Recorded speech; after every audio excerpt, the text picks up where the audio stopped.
Bonjour à toutes et à tous et bienvenue dans le nouvel épisode de notre podcast Linkel fait sa table ronde, le podcast qui donne la parole aux entrepreneurs issus du même secteur d'activité.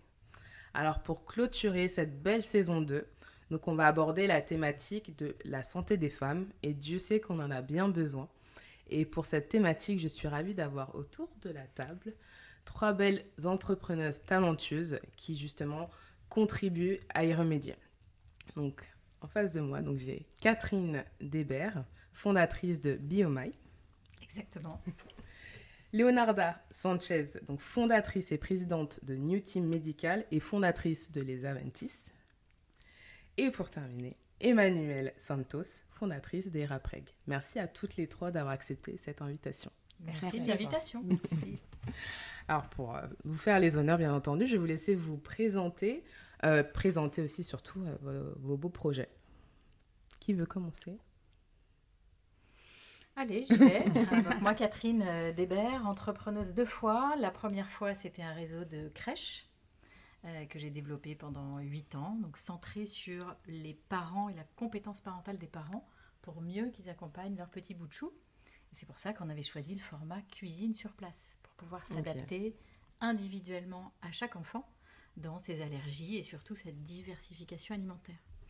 Pendant ces 8 années de crèche, je me suis rendu compte en écoutant les parents, les hommes, les femmes, les médecins référents avec qui on travaillait, les DRH qui achetaient des berceaux de crèche à ces parents-là, leurs collaborateurs, qui avaient un trou béant entre d'un côté les modes de garde et de l'autre côté le médical, corporel. Et c'est pour ça que j'ai incubé l'application digitale qui est donc ma start-up actuelle, Réflexe dans la poche, des futurs et jeunes parents de moins 2 ans à plus de 6 ans.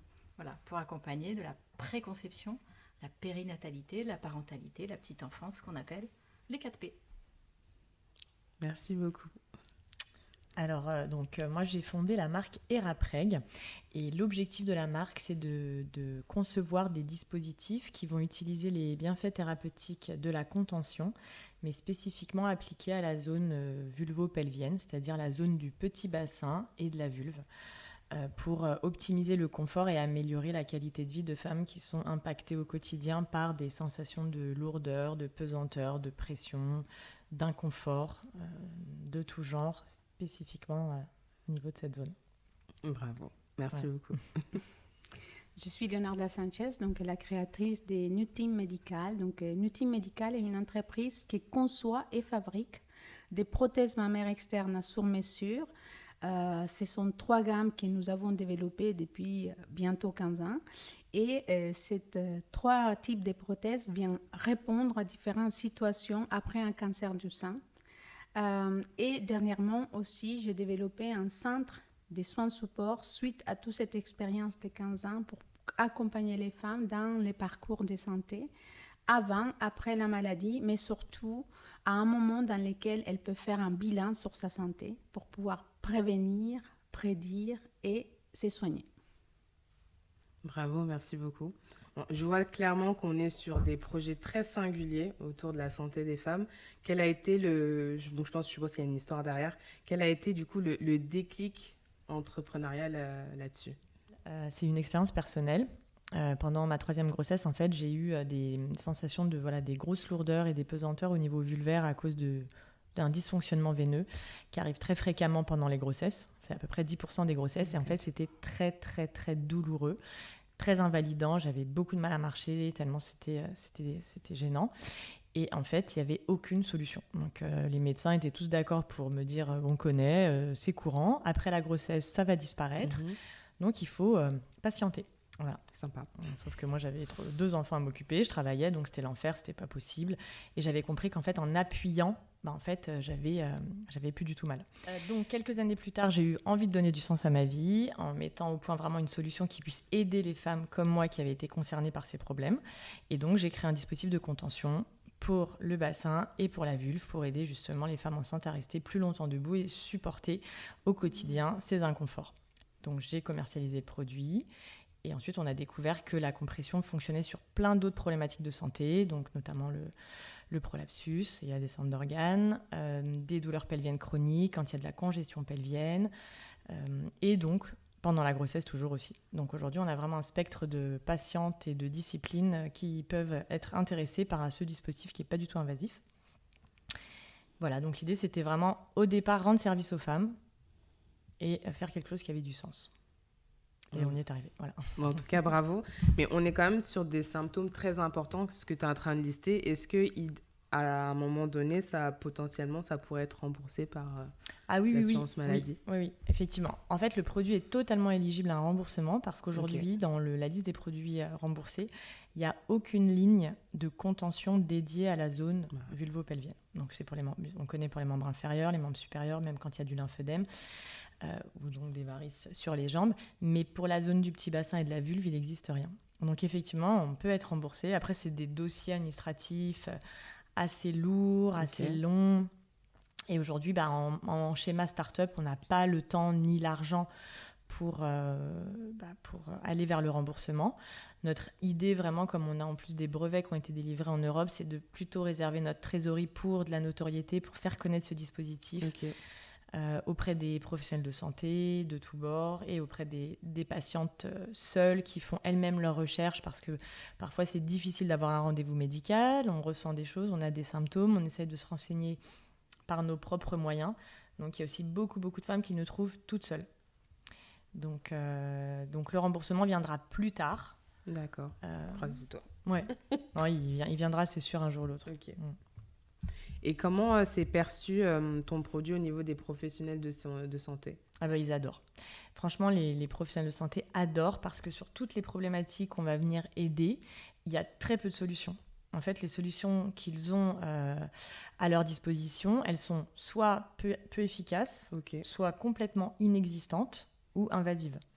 Donc, une solution de plus, en fait, ça coûte rien et ça leur permet aussi de prescrire quelque chose de concret quand la patiente sort du cabinet et de ne pas être démunie par rapport aux solutions à proposer. Parce qu'il y a vraiment différentes typologies sans rentrer dans le détail, mais effectivement une alternative pas invasive, simple d'utilisation, à un prix relativement abordable. C'est vraiment un soulagement pour le pro de santé de se dire voilà, je vais déjà aider concrètement la patiente et après elle réfléchira si elle veut aller plus loin sur de la chirurgie ou sur d'autres choses. Mais soulager concrètement les patientes, c'est hyper important pour la santé mentale aussi. Parce que quand on ne peut pas être debout, on a du mal à marcher, on a du mal à travailler, on se coupe de sa vie sociale. Donc en fait, le mouvement et le fait d'être debout, c'est primordial pour aller bien. Voilà, donc ils sont très contents. Parfait. C'est bien qu'ils continuent à soutenir ça. Oui, franchement, ils sont très, très présents et ils parlent beaucoup de la solution. Le bouche-oreille fonctionne hyper bien. Entre eux, ils en parlent beaucoup. Je viens de découvrir un nouveau truc, tu connais. C'est super. Très bien, j'espère que tout le monde nous entend pour pouvoir porter le mot. Oui, enfin voilà. Qui veut partager son déclic entrepreneurial? Je me lance. Donc, en 2011, j'ai eu un cancer de la thyroïde et plusieurs de mes amis ont eu un cancer du sein. Et donc, ça a été une période très difficile parce que la vie est belle, 40 ans, tout va bien. Et une de mes amies a pris du poids de façon très importante. Et donc, elle s'est retrouvée avec une prothèse très, très lourde qui lui faisait mal au cervicaux. Et donc, les médecins disaient que c'était dans sa tête, que c'était psychologique. Et donc, c'est une histoire de copine dans une cuisine. Je n'étais absolument pas préparée pour faire des prothèses à cette époque-là. Et elle a sorti sa prothèse et je me suis rendu compte que c'était extrêmement lourde. Et c'est à ce moment-là que l'idée est surgie de créer une entreprise qui nous permet de taper à des ports pour pouvoir avoir les bonnes informations. Et je me suis plongée dans la recherche et développement. Et donc, c'est de là qu'ils sont nées 3 gammes de prothèses différentes. En questionnant les femmes, en voyant les difficultés. Aujourd'hui, il y a des femmes qui ont un cancer du sein et qui font une ablation du sein. Et donc, c'est une période extrêmement douloureuse de la vie des femmes parce qu'il y a la partie, bien sûr, médicale. Donc, il y a tous les protocoles médicaux qui s'enchaînent. Mais il y a aussi cette notion de la féminité qui est touchée parce que c'est représentatif dans notre société, mais aussi pour les femmes, un sein, c'est le symbole de notre féminité. Et donc, pour certaines femmes, pas toutes, il y a certains qui le vivent assez bien, on peut dire. relativement bien, mais pour des autres, c'est très difficile. Donc, nous, on a créé 3 gammes de prothèses qui viennent répondre à des besoins très spécifiques. On est en contact avec des médecins, des chirurgiens. Ça fait plusieurs années. Ça a été un parcours très difficile parce que je ne venais pas du monde médical. Donc, on a déposé des brevets en Europe et aux États-Unis qui ont été délivrés. Donc, aujourd'hui, nos solutions sont des solutions brevetées. Et notre but, c'est créer des prothèses ergonomiques, mais esthétiques. Donc, nos prothèses sont inclusives parce qu'aujourd'hui, pour les femmes des peaux foncées, il n'existait pas des gammes de prothèses qui soient vraiment destinées pour elles. Pour les personnes qui sont avec des surpoids importants ou des grands volumes, il n'existait pas de prothèses pour elles.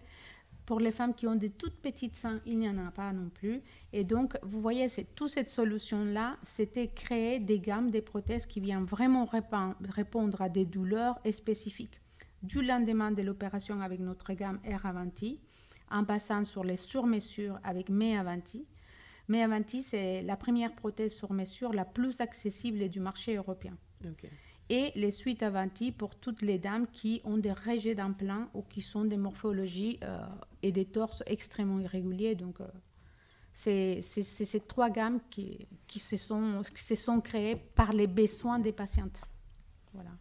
Excellent. Et du coup, comment, je suis un peu curieuse du process, en fait, la démarche pour identifier justement les différents profils et puis même sur la matière aussi. Parce que tu dis, du coup, vos prothèses, elles sont beaucoup plus légères que les prothèses classiques. Oui. Donc, comment ça s'organise un peu tout ça? Alors, on utilise les dispositifs numériques 3D depuis 2011. Donc, on était parmi les premiers à avoir utilisé des scanners pour scanner les corps. Et j'ai créé un algorithme qui nous permet de quantifier les poids les plus ergonomiques posés dans un soutien-gorge par rapport à l'autre sein naturel.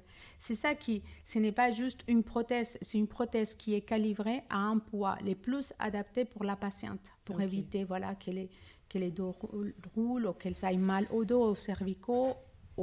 Et donc, on a mis en place une étude clinique avec l'Oncopole de Toulouse pour pouvoir vraiment quantifier avec de la donnée clinique et savoir l'impact qu'on a.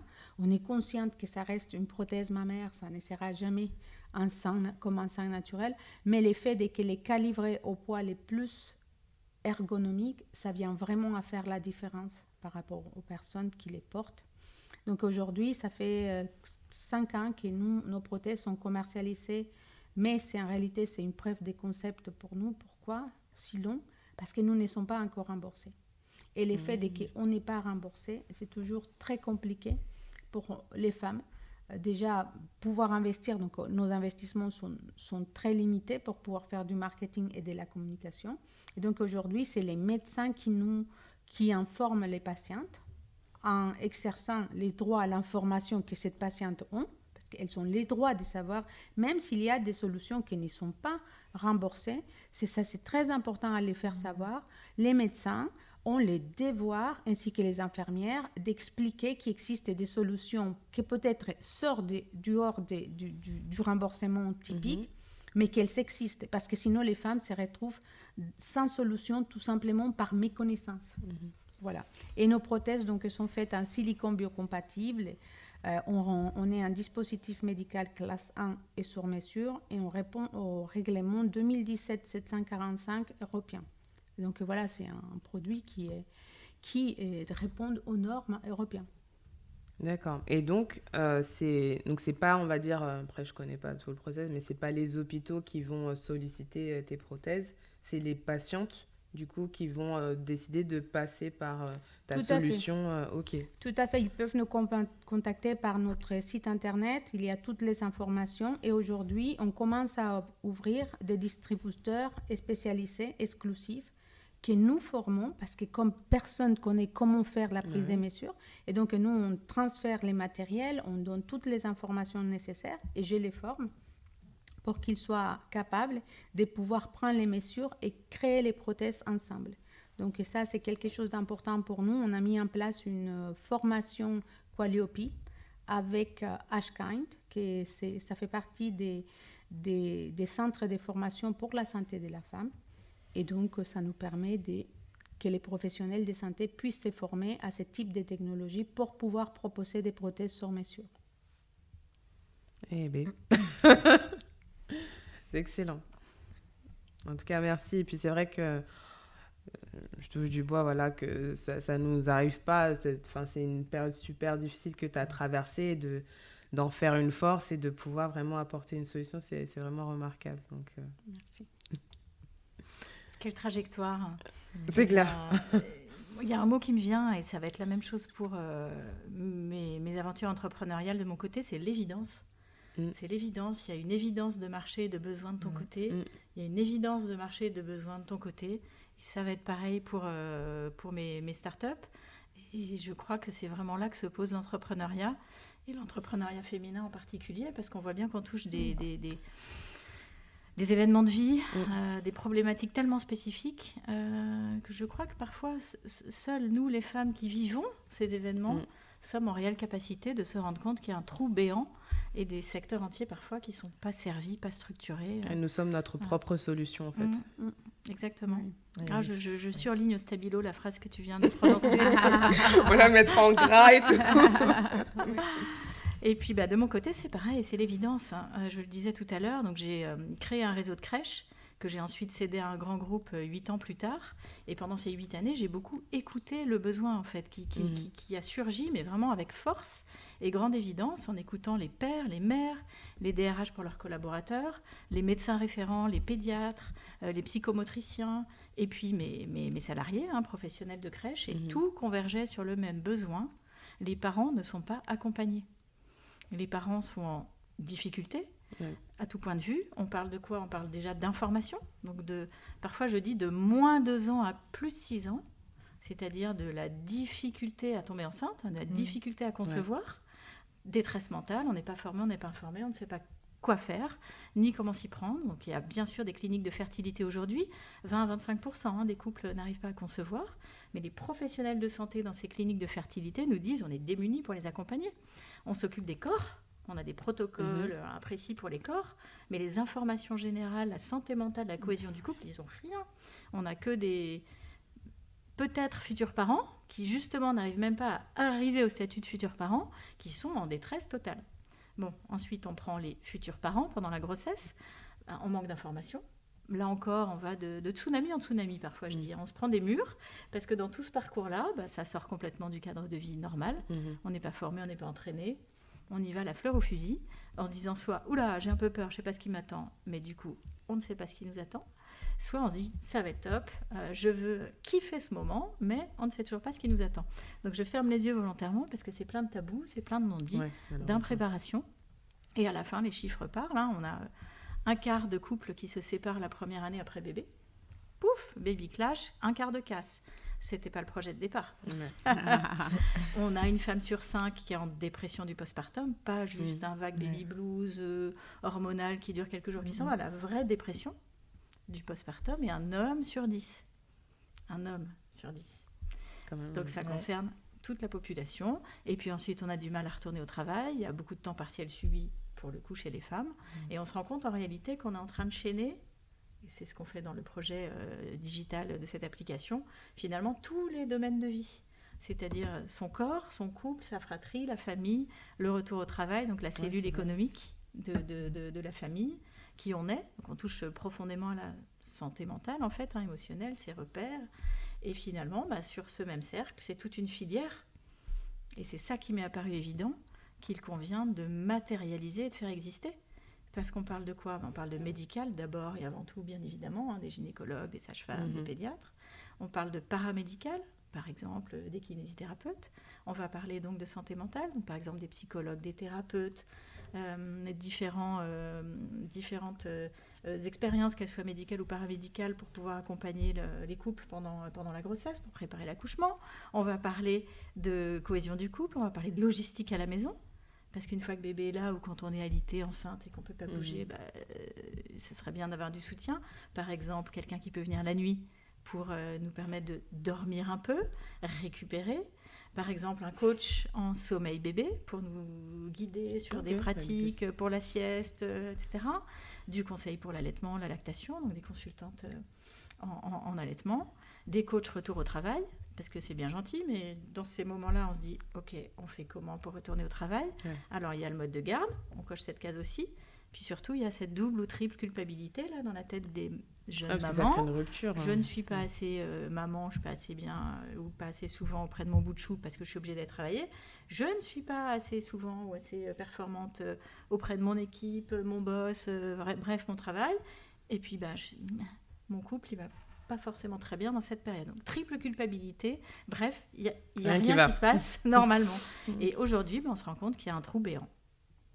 Où les futurs jeunes parents vont-ils pour être accompagnés sur du soutien, des informations, de la formation, et puis surtout, si possible, en amont. Et moi, il y a une phrase, pour revenir sur ta question du déclic entrepreneurial, qui m'est venue 10 fois, 15 fois, 100 fois, 1000 fois en tête, c'est les jeunes parents, quand ils arrivent là, après la petite enfance, ou quand on arrive enfin au CP. C'est, mais ok, voilà, j'ai vécu tout ça là, mais en fait, vous saviez tous autour de moi, toi, maman, la cousine, la copine, la voisine, vous étiez déjà maman, mais vous saviez, mais pourquoi personne ne m'a rien dit avant ? Et donc, d'où l'idée de cette application qui va accompagner tout le long, chaque jour, les hommes aussi, pas que les femmes, hein, ça se fait à deux, pour pouvoir se former, s'informer, découvrir tous les tabous avant, pour avoir le temps de se préparer et d'être soutenu. Non, mais c'est vrai ce que tu dis. J'ai pas encore d'enfants, mais c'est vrai que autour de moi, j'ai pas mal d'amis qui sont mamans.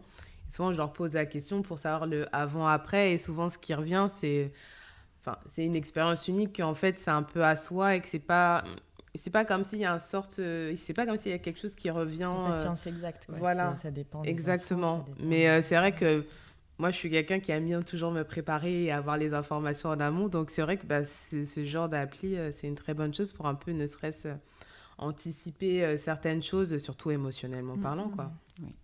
Et valider aussi, parce qu'il y a énormément des informations, mais tout est décousu. Oui, et ça, c'est cette exactement. coordination qui est hyper importante dans ton projet. C'est exactement ça. Tu as des choses sérieuses qui sont quand même sur les réseaux sociaux. Il en existe, qui sont bien, sauf qu'elles sont éclatées. Tu ne sais pas si c'est de la fake news, si c'est bien. Et surtout, ça ne vient pas à toi au bon moment. Exact. Alors que là, tu vas retrouver des contenus qui vont être validés en santé. Donc déjà, 1, tu sais que ce n'est pas de la fake news. 2, tu auras toujours des professionnels qui te guident et pas l'effet forum. C'est bien l'effet forum, c'est quand même bien. Attention, il ne faut pas rester tout seul, c'est un des messages clés aussi. Mais il faut faire un tri aussi mais dans les forums. Quand tu es toujours guidé par un professionnel de santé, ça change tout, parce que tu ne te laisses pas contaminer par la fausse croyance de l'autre, par l'expérience de l'autre ou par la peur de l'autre, en fait. Donc c'est un savant mix de tout ça. Merci d'avoir pointé. Et c'est pour ça qu'on parle vraiment de santé ou de santé mentale avec un dispositif qui va vraiment être validé et des parcours pluridisciplinaires surtout. Parce qu'on peut parler de lactation, de nutrition, de sport pour le maintien en santé ou retrouver son corps et le remettre en mouvement après l'accouchement. Et puis surtout, on va parler de cas très précis. Par exemple, la fausse couche. Par exemple, l'IVG. C'est pas parce qu'on a décidé d'en faire un qu'il est facile à vivre. Par exemple, la prématurité, la grande prématurité. Par exemple, une césarienne d'urgence. Voilà, on rentre vraiment dans les protocoles médicaux aussi, et on va rajouter des soins de support qui vont aussi soutenir les équipes médicales, qui sont très sollicitées pour accompagner les parents dans ces informations, ce soutien, mais ce n'est pas leur métier, ils n'ont plus le temps et ils appellent eux aussi à l'aide en fait. Et donc ils sont ravis de pouvoir orienter vers ce genre de solutions. Super. Et du coup là, donc si je vais dans l'appli, le parcours, il s'effectue comment ? Est-ce que du coup, tu as un professionnel de santé qui t'est dédié à toi, avec qui tu vas interagir ? Est-ce qu'il y a des sortes d'articles ou même des sortes d'exercices ? Concrètement, quel est le parcours justement d'un couple qui va utiliser ton application ? Alors déjà, le couple se retrouve au même endroit. Ça semble anodin, mais c'est important. On n'a pas un parent 1 et un parent 2, chacun dans leur téléphone, en se disant « Il se passe quoi chez toi ?» Donc, ils se retrouvent au même endroit. Okay. Donc, vraiment à 4 mains. On a un algo qui pousse les bons contenus au bon moment tous les jours. Chaque jour. Ce qui permet de savoir, ce jour-là, dans la grossesse ou le postpartum, ou à tel âge de l'enfant, quelle est l'information qu'ils ont vraiment besoin d'avoir. Et c'est orienté en fonction des personnes qui sont là, et c'est surtout orienté en fonction des fameux tabous et des non-dits, puisqu'on sait ce qu'en général, ils ne trouvent pas ailleurs comme information et dont ils ont besoin de parler. et on le fait en amont. C'est-à-dire que je vais revenir sur la dépression du postpartum. Toutes ces difficultés-là, on ne va évidemment pas attendre d'être en postpartum pour en parler. Ouais. On va les sensibiliser bien avant. Et puis très concrètement, on va leur dire il y a tel sujet, tel sujet, tel sujet, tel sujet sur lesquels vous aurez des décisions à prendre. Parlez-en tout de suite.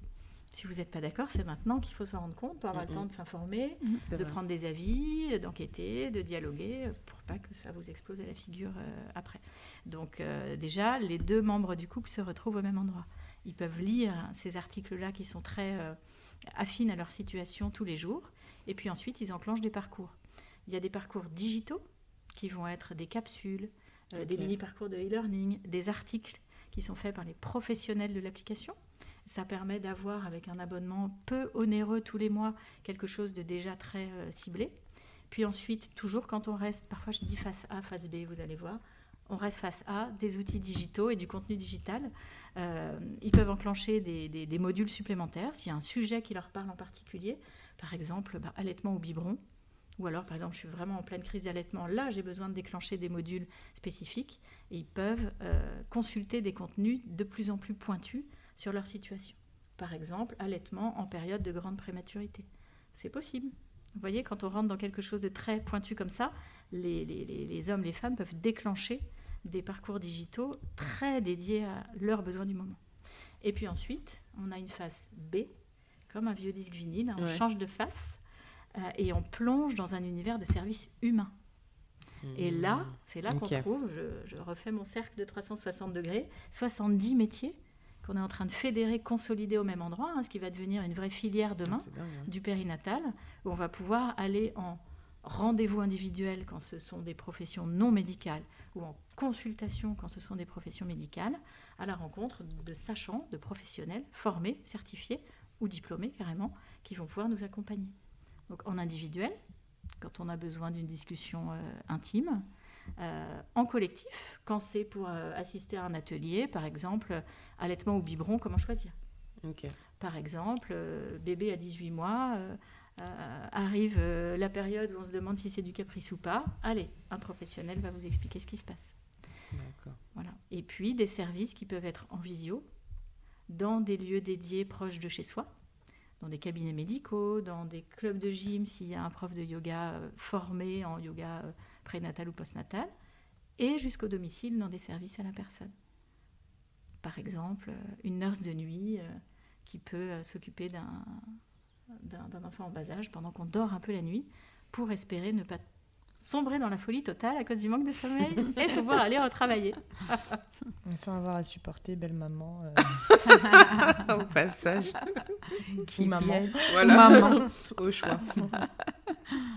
Ah, c'est super. Et du coup, est-ce qu'il est prévu aussi, parce que du coup, tu as un peu répondu à ma question qui venait, sur faire une connexion avec des événements en présentiel, peut-être dans les services maternité, gynécologie, pédiatrie, Exactement. Qui serait une extension de l'appli. C'est exactement ça. En fait, il y a une application digitale, puis il y a des services hors digital qui sont déployés. Tu as tout à fait raison. Alors, à la fois dans les maternités, pour les maternités qui souhaitent devenir partenaires, qui vont se déployer aussi en termes de formation pour les sages-femmes, qui sont très en demande aussi de pouvoir connecter ce qu'elles font en maternité avec des praticiens en ville, en fait, parce qu'il y a de plus en plus une crise à l'hôpital aussi. Donc, il y a des choses qu'on est en train de développer là-dessus en programme pilote. Et puis, dans les entreprises. Pourquoi ? Parce que c'est fondamental dans le modèle économique de cette application, parce qu'en fait, c'est aussi beaucoup les employeurs qui viennent préfinancer pour la totalité de leurs collaborateurs qui peuvent être concernés des heures de service humain, en fait, dans l'application.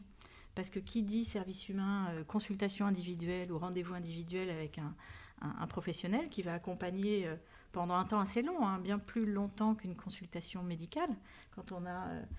une conseillère en lactation, par exemple, qui vient au domicile de quelqu'un, ça peut durer une bonne heure. Et donc, ça, il faut le financer. Et donc, c'est là où l'employeur vient préfinancer un certain nombre de volumes d'heures de soutien pour leurs collaborateurs. Ou des coachs retour au travail, santé mentale, cohésion du couple, etc. Et elles sont réceptives, de manière générale, les entreprises pour Extrêmement, extrêmement. Parce qu'on touche vraiment à un pain point, à un point douloureux pour tout le monde, c'est-à-dire... pour les hommes comme les femmes, surtout les femmes, et les employeurs se rendent compte que même les hommes sont concernés. Donc ça y est, il y a une prise de conscience qui est vraiment là. Ça va concerner aussi les managers, parce que quand il y a une femme enceinte ou quand il y a un congé maternité, ça concerne tout le monde dans l'équipe.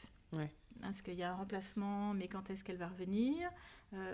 Finalement, c'est prolongé. Bon, j'ai plus le remplacement, donc ça tombe aussi sur les coéquipiers qui doivent remplacer, qui prennent sur leur dos une charge de travail, qui sont en général pas très contents, qui demandent du coup une augmentation qu'ils n'ont pas. Et pire que tout, et ça c'est en dialoguant avec les employeurs qu'on est en train de révéler ce qu'on appelle nous les coûts cachés RH de la non prise en charge de cette période de vie avec des services concrets. C'est le directeur des opérations et de la logistique d'un très grand groupe du CAC 40 qui m'a dit, mais finalement, moi je me rends compte que le pire, c'est même pas le congé maternité, c'est le congé paternité. C'est un cauchemar pour moi à gérer. Parce qu'en fait, ça dure qu'un mois.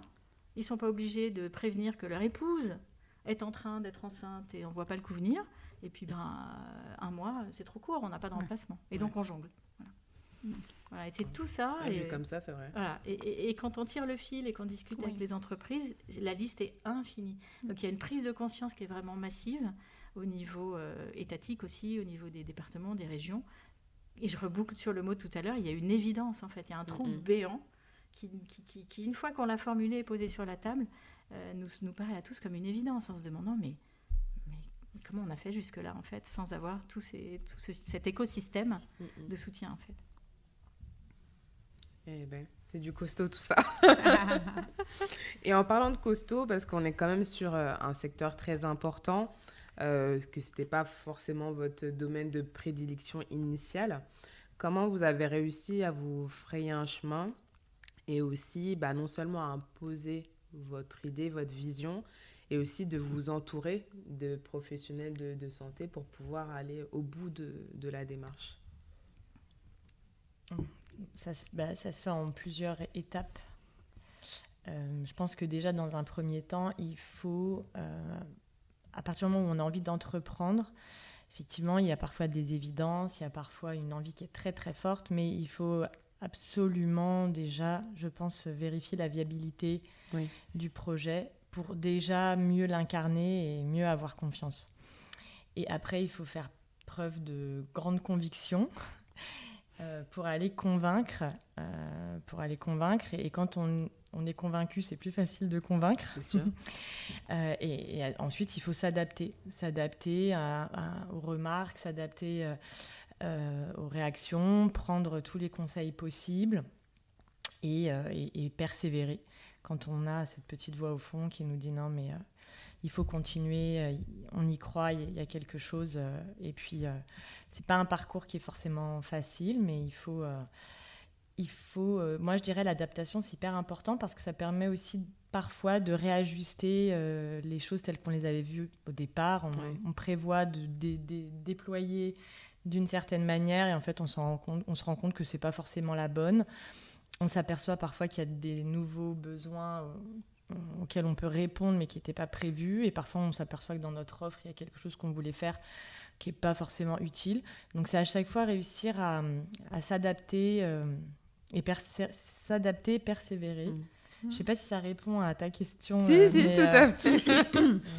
mais voilà.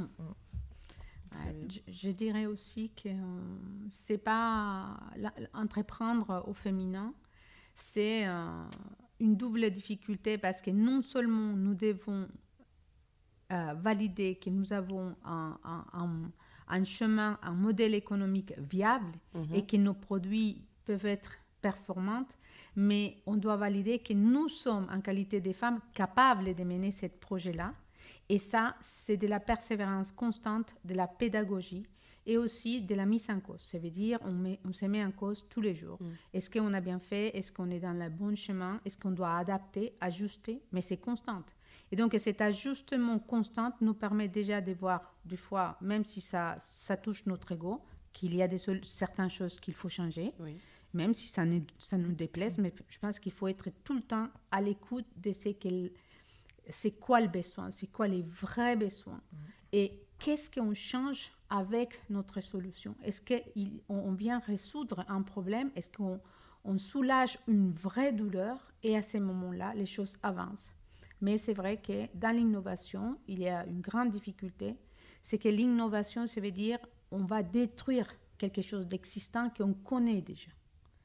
Et l'innovation, c'est trouver un nouveau chemin, ouvrir aussi, avoir la capacité d'ouvrir sa pensée et se dire, wow, je vais consommer autrement, plus propre, je vais avoir des solutions, par exemple, qui vont faire bien à ma santé, je vais m'occuper de mes enfants autrement. Donc, et ça, c'est un acte de révolution vis-à-vis de la société en elle-même. Comment on entreprendre avec un produit innovant dans un marché où il y a des choses qui sont déjà faites, même si elles ne répondent pas aux besoins. Donc voilà, pour moi, c'est un engagement constant et une trajectoire qui s'adapte constamment. Voilà. C'est vrai que la notion de double difficulté en étant une femme, déjà au travail pour des femmes qui sont salariées, elles disent souvent qu'elles ont besoin de faire plus, de prouver plus pour gravir des échelons, etc. Et en tant que femme, quand on entreprend, on a l'impression qu'il faut qu'on rassure en permanence et qu'on se montre totalement invincible et parfois dire ouvertement pas mes enfants, c'est pas ma priorité, mais ça rassure limite certaines personnes de savoir que tu vas dédier ton énergie autant à ton projet qu'à ta vie familiale, tellement le stéréotype est ancré de se dire elle a des enfants, elle va laisser tomber le projet dans pas longtemps, un tel est malade. Et en fait, quelque part, c'est difficile parce qu'on pense qu'on peut tout faire, nous. Ouais. Et je pense vraiment qu'on peut tout faire. C'est vraiment une question d'organisation. Mais ça, c'est vrai que c'est un vrai problème, et notamment quand on cherche des fonds, quand on va voir des investisseurs, d'être femme, de ne pas avoir forcément d'hommes dans l'équipe, ça peut être très pénalisant. C'est un fait. 2% des femmes, des startups dirigées par des femmes lèvent des fonds. 2%. Ouais. Le chiffre parle tout seul. Exactement. C'est catastrophique. Indécent. Absolument. Il faut oser dire. Et en plus, quand tu es en santé de la femme, alors une femme qui entreprend en santé de la femme, ça fait écho à peu de monde. À peu de monde, oui, tout à fait. Il faut avoir un track record, ça aide. C'est-à-dire que tu as raison, il faut surcompenser tout le temps. Et quand tu as déjà fait tes preuves avant, dans le monde du travail, dans dans bidule, voilà, c'est là que le track record compte particulièrement. Les investisseurs regardent toujours le track record quand on vient vers eux pour lever des fonds, mais dans le cas d'une femme, encore plus. Voilà. Il leur faut des preuves extérieures tangibles, avec une certitude absolue. Ok, elle est bankable, on y va. Voilà. Tout à fait. Et c'est vrai que c'est souvent la question que, en tout cas, certains investisseurs me posent, me disent, mais il y a des gens qui ont acheté ton produit sans être remboursés. J'ai dit, oui, plusieurs centaines maintenant. Pourquoi ? Parce qu'aujourd'hui, on a la notion de qu'il faut qu'un produit soit remboursé pour qu'il soit viable, mais c'est faux. Les systèmes de santé sont en train de changer. Au contraire, nos solutions ont un impact économique immense socialement. Pourquoi ? Parce que nous venons prendre en compte la difficulté avant que cette difficulté ait des effets secondaires, psychologiques, moraux. Quand une femme ne se sent pas bien dans son travail parce qu'elle a perdu un sein et elle n'a pas une prothèse symétrique, elle ne se sent pas bien et ça l'empêche de continuer sa vie sociale aussi. Donc, c'est la même chose avec toutes les solutions dans la santé des femmes. On a un vrai impact dans la vie des femmes au quotidien, ce n'est pas ponctuel. Et ça a aussi une valeur entrepreneuriale parce que voilà, même si on est des femmes, on est capable aussi de gérer des entreprises, on est capable aussi de créer des entreprises qui vont peut-être se développer très vite, mais nous avons besoin de l'appui des investisseurs pour pouvoir mettre en place des mécanismes que notre marché puisse aller plus vite dans les marchés et éviter des solutions qui viennent des pays loin qui ne respectent pas nos réglementations. Tout à fait. Tous nos produits, tous nos produits sont faits en France. Je peux vous dire que la réglementation et les coûts de cette réglementation est très important dans les investissements.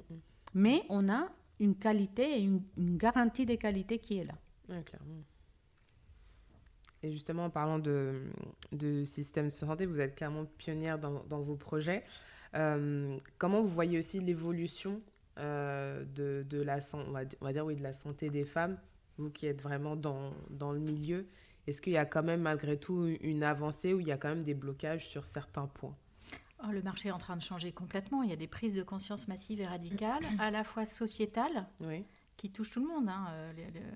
les cliniques, les hôpitaux, les employeurs, j'en parlais tout à l'heure, les cellules familiales, les individus eux-mêmes, les agences régionales de santé, la sécurité sociale, les mutuelles. Tout le monde est en train de s'en rendre compte. Et du coup, c'est une très bonne nouvelle. Pourquoi ? Parce que tout calcul fait, dans le système économique, tout le monde est en train de se dire, investisseurs, sécurité sociale, mutuelle, les équilibres sont là. Donc les investisseurs, en fait, ça va devenir très rentable cette petite affaire. Parce que justement, il n'y a tellement eu rien de fait pendant des décennies sur la santé de la femme qu'il y a un appel d'air phénoménal. Donc, c'est bankable, comme ils disent. La sécurité sociale et les mutuelles, chacun de son côté, en disant « moi, j'arrête de dépenser ici. Toi, en face, la mutuelle, tu vas aussi gagner ta vie sur des nouvelles choses. » Et donc, tout le système est en train de se mettre en place. Et c'est en train d'aller à une vitesse fulgurante. Par exemple, la ménopause, c'est un sujet dont on parlait très, très peu il y a 4-5 ans. J'ai l'impression qu'on en entend parler de partout. Le SOPK, donc pareil, ça vient. Les fibromes, l'endométriose, voilà. Et donc tous ces sujets sont en train, les uns après les autres, de surgir. Et parfois, je me dis, c'est bien qu'on ait un système capitaliste. Je mets un gros pavé dans la mare, mais vous allez voir, le capital, même le grand capital, quand on parle argent, au service de l'utilité, de l'évidence et du vrai besoin. Parce que justement, pour que toutes ces super solutions puissent voir le jour et toucher leur impact sociétal sur l'individu, sur la santé, encore faut-il qu'il y ait l'argent qui permette de développer, tu en parlais tout à l'heure. Et donc, c'est un sujet, je pense, dont on peut philosopher pendant des heures sur le rôle du grand capital pour l'utilité réelle. Et là, je trouve que dans les startups qui s'occupent de santé de la femme, on est précisément pile dans ce sujet, qui est au cœur de la société. Je trouve qu'il y a une avancée peut-être en effet comme tu dis sur le volet économique, mais après je ne sais pas si sur au niveau des politiques, quand tu vois par exemple l'Assemblée nationale qui a refusé les congés menstruels par exemple, je me dis que c'est peut-être à double tranchant mais peut-être pas au même niveau. Ça va mettre du temps quand même, je pense. Ça va mettre du temps encore une fois aussi par rapport à la représentation des femmes dans la sphère politique. Encore beaucoup de décisions qui sont prises par des hommes pour des femmes. Donc forcément, ça va ralentir un peu les choses. Après, ce qui est important aussi, c'est à travers le mouvement de l'écosystème mutuel, sécurité sociale, praticiens de santé, etc., c'est aussi beaucoup un enjeu de libération de la parole des femmes elles-mêmes. Parce que les femmes aussi parlent parfois peu à leurs conjoints, à leurs maris, à leurs enfants. Moi, par exemple, j'ai 2 garçons. Ils sont au courant des règles, ils sont au courant de plein de choses parce qu'ils sont quand même concernés directement, je trouve. Et c'est aussi important, je trouve, de parler à ses enfants, de parler à son mari et d'impliquer tout le monde dans la santé de la femme. Et c'est ce qui va aussi faire bouger les choses en parallèle. On ne peut pas faire bouger les choses que sur le plan administratif et financier, avec des démonstrations qui sont tout à fait légitimes. Il faut aussi que les femmes prennent ce rôle au sérieux et parlent beaucoup plus et osent dire certaines parfois qu'elles ont mal, arrêter de chercher à être des superwomen qui arrivent à tout faire sans se plaindre. Voilà. Ça, c'est notre grand défaut aussi. Et je parle en connaissance de cause aussi. Mais je pense qu'on est dans une époque dans laquelle même ce type des communications qu'on est en train d'échanger là, c'est fabuleux parce que ceux qui nous écoutent, elles peuvent aussi se rendre compte quels sont les pouvoirs de faire changer les choses. Pourquoi ? Parce que quand on achète un produit en France, un peu comme ton produit Pelvinite, et qui a un Pelvinity, voilà, qui a un vrai impact dans la santé de chaque personne, ou une prothèse, ou une application, elles sont acteurs à ces moments-là d'un changement. Donc, d'accord, on veut des changements, on veut que nos droits soient respectés, mais devenons acteurs aussi. Prenons la possibilité de changer ce qui est figé. Quand vous allez dans une pharmacie et vous dites « Pourquoi il n'y a pas ce produit dans la pharmacie ?» Parce que j'ai vu qu'il y a un vrai impact dans ma santé, à ce moment-là, les pharmaciens vont chercher ce produit-là. Si vous allez demander ça à vos DRH, pourquoi on n'en a pas une application pendant les temps des congés à maternité, ça, on est en train de faire changer les choses. Donc, on est aussi tous responsables de ces changements-là. Même si, bien sûr, c'est difficile, ça va être très long.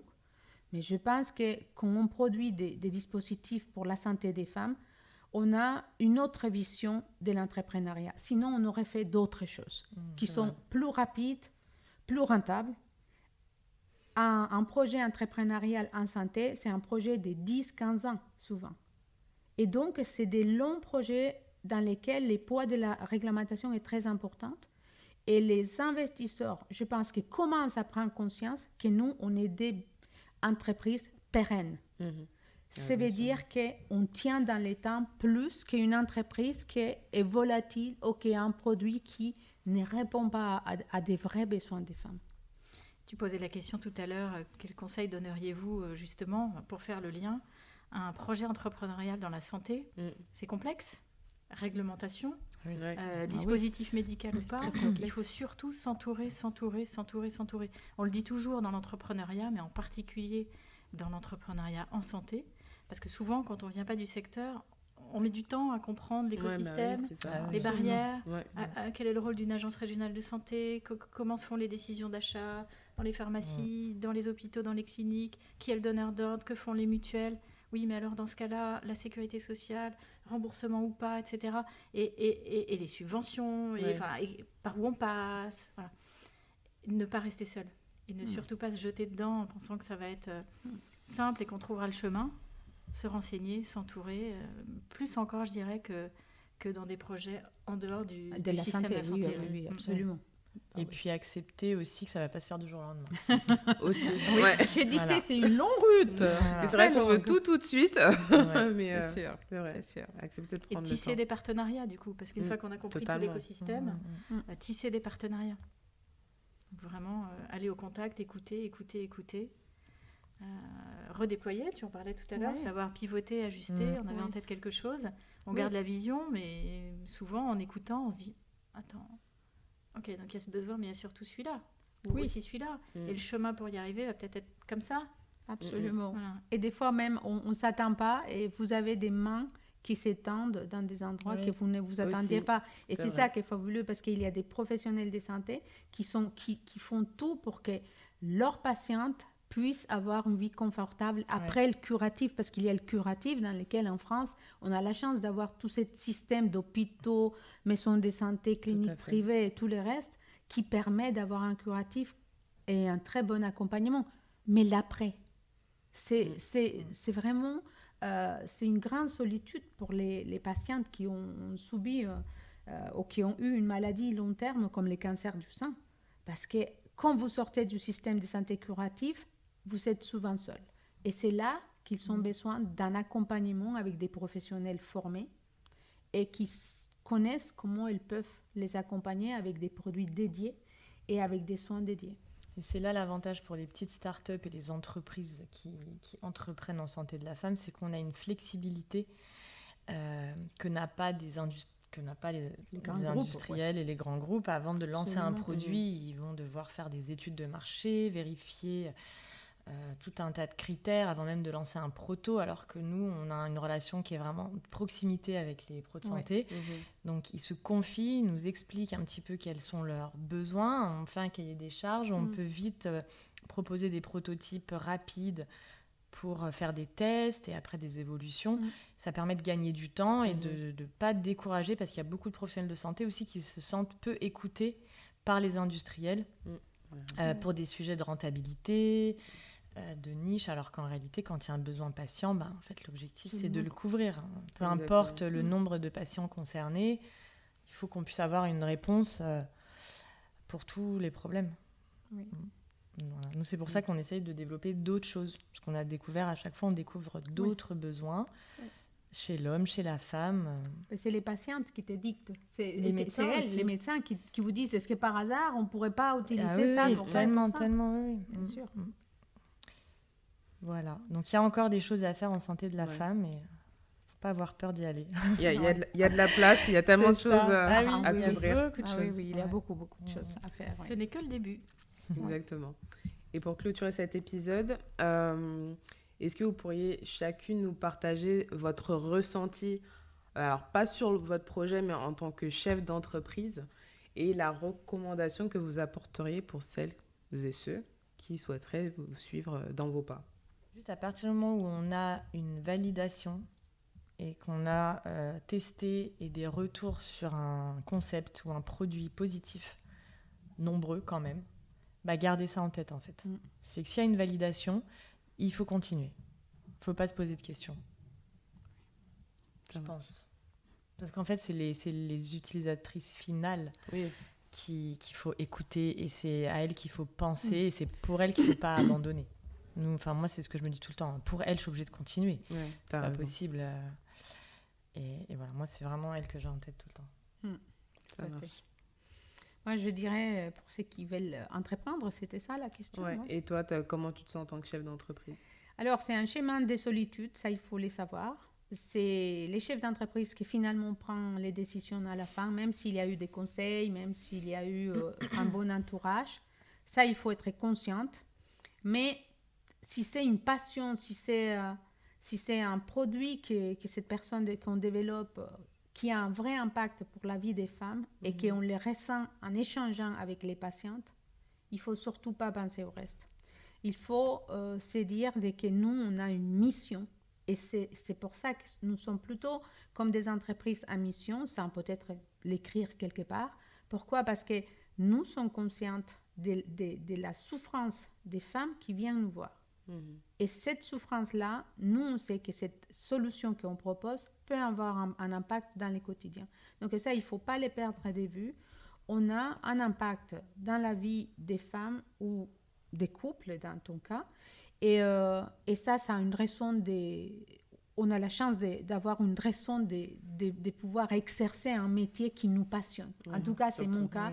Je suis passionnée de ce que je fais. Ça fait, Nuteam Medical va avoir 15 années cette année-là. Ça a été un parcours difficile. Chaque année, on était presque en train de se dire peut-être on n'ira pas à l'année prochaine. Et pourtant, on a dépassé tous les échelons. Et aujourd'hui, nos prothèses sont commercialisées dans toute la France. Et les semaines, on a quelqu'un qui nous appelle en nous disant « Est-ce que je peux distribuer vos produits dans des villes différentes ?» Donc voilà, c'est parce que les femmes ont allé taper à leur porte pour dire pourquoi nous ne pouvons pas avoir des prothèses à distance. Voilà. Il faut avoir la foi, il faut avoir la passion. Et ce que vous dites toutes les deux me fait dire c'est la frontière délicate à discerner entre persévérance et acharnement. Oui, exact. Ah oui. Voilà, mais dès qu'on a la validation du marché, c'est évident qu'il faut persévérer, s'entourer. Et moi, si je fais la synthèse de mes deux entreprises, le réseau de crèches que j'ai développé, puis revendu à un grand groupe, et la start-up tech, donc dans la périnatalité, un épanouissement radical, un partage aussi, que ce soit avec des cofondateurs, que ce soit avec des salariés, partager cette passion, partager les responsabilités. Ça les empouvoir, si j'utilise le mot empowerment en mot français, elles sont empouvoirées, elles adorent, pourvu qu'on les accompagne, qu'on les laisse pas seules. Exact. Et donc partager, innerver dans toute l'organisation, quoi. C'est cette passion-là, et il se passe des choses magiques dans ce cas-là. Oui, vraiment magiques, quoi. Clairement. On embarque avec soi tout un groupe de personnes totalement galvanisées sur la vision de la fondatrice de départ, et je vous assure, c'est magique. Ouais. Je suis d'accord. On t'a embarqué. Totalement. Super. Tu vas acheter une culotte de contention. Ouais, exactement. Je peux prévoir la totale. En tout cas, merci à toutes les trois pour votre présence, pour ce beau partage. En tout cas, bravo pour tout ce que vous avez entrepris et il y en a clairement besoin. Donc, ne lâchez rien. On est là. On partagera au maximum. Super. Merci pour ce temps. Merci à vous aussi. Merci à toutes. Et merci à vous tous de nous avoir suivis, écoutés et vus. Et je vous retrouve à très bientôt pour un prochain épisode de notre podcast Linkel fait sa table ronde. Et encore un grand merci à la Cité Audacieuse pour son soutien indéfectible. Bonne journée à tous.